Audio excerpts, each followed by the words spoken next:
There is also what is called a shock poll, and I want to see if you find this to be shocking.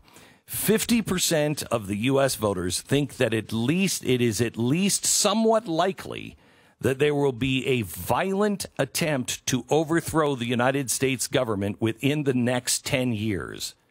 That includes the number 18% who think it's very likely. Now, the Rasmussen report said this was a surprise. I don't think this is a shock poll. I think what I'm shocked about is, really? Does the other 50% think it'll happen faster than 10 years? I mean, 10 years is a long time before this violent coup comes. It could happen in the next 5 minutes. Who doesn't think that there's a possibility that there is a violent coup coming our way? 15% said they're not sure.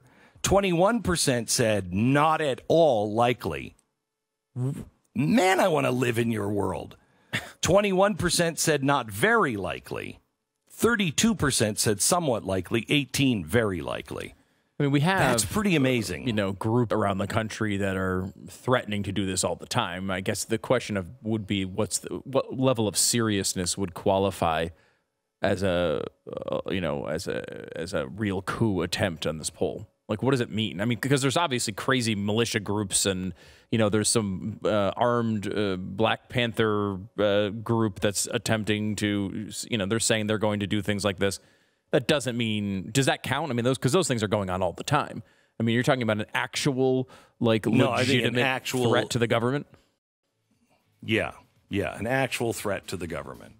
And I I was at the doctor yesterday, and he said, I just stopped watching all the news. And he said, I'm just a much happier person. And I wanted to say to him, yeah, but your country is on fire right now.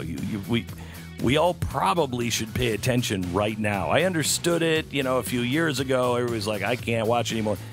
The country is about to be lost. You have to pay attention. You have to pay attention.